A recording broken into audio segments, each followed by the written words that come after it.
दरम्यान शरद पवारांच्या भेटीनंतर अमोल कोल्हेंनी अजित पवारांवर हल्लाबोल केलाय। खासगीतल्या गोष्टी सार्वजनिक झाल्या तर पार्श्वभूमीही बाहेर येईल असा इशारा कोल्हेंनी दिलाय।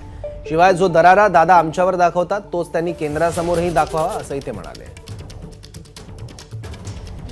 हे बघा, यातली एक महत्त्वाची गोष्ट, एक संकेत हा कायम पाळला जावा की खासगीत जी चर्चा होते ही सार्वजनिक करायची नसते, हा एक संकेत आहे।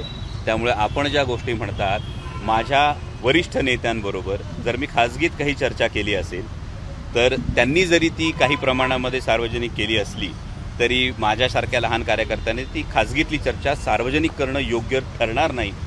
हे बघा, ते असं म्हणतात ना, बात निकली है तो दूर तक जाएगी, आणि त्यामुळे ती बात निकली है तो दूर तक जाएगी, तर ती मला अजूनही मी या संदर्भामध्ये त्यांच्या ज्येष्ठतेचा, त्यांच्या नेतृत्वाचा, या सगळ्याचा मी 100% कायमच आदर करत आलेलो, आणि त्यामुळे त्याविषयी मला भाष्य करणं उचित वाटत नाही।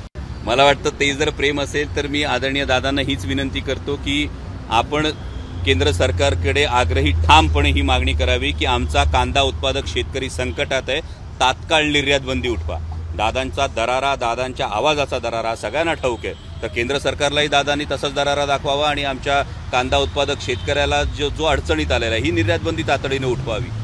दादांकडेच फायनान्स आहे तर दादांनी आमच्या दूध उत्पादक शेतकऱ्याला तातडीने दिलासा द्यावा, हीच माझी आमची मागणी। अहो, मी खूप सर्वसामान्य मध्यमवर्गीय कुटुंबातला व्यक्ती आहे, त्यामुळे इतक्या मोठ्या नेत्यांनी मला आव्हान देणं हा मी माझा गौरवच समजेल ना, आणि त्यामुळे आमचे दादा नेते होते आणि त्यामुळे त्यांच्यावर काउंटर रिॲक्शन देणं हे माझ्यासारख्या लहान कार्यकर्त्याला शोभणार नाही।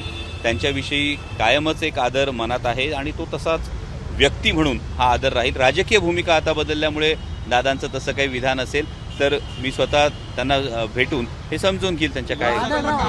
मी आभारी आहे त्यांचा पालकमंत्री म्हणून, आणि या संदर्भातली पाहणी जर आपण सगळे रेकॉर्ड्स बघितले तर या संदर्भातली पाहणी ही 6 महिन्यांपूर्वीच मांजरीच्या उड्डाणपुलाची आम्ही पाहणी करून झालेली आहे, आणि ही पाहणी केल्यानंतरही विनंती करण्यात आलेली होती दादांना की लवकरात लवकर हा उड्डाणपूल नागरिकांसाठी खुला करावा। आज त्यांनी पाहणी केली, त्यामुळे माझ्या मतदारसंघातल्या नागरिकांच्या दृष्टीनं नक्कीच सोयीचा निर्णय हा घेतला जाईल अशी अपेक्षा आहे। एबीपी माझा, उघडा डोळे बघा नीट।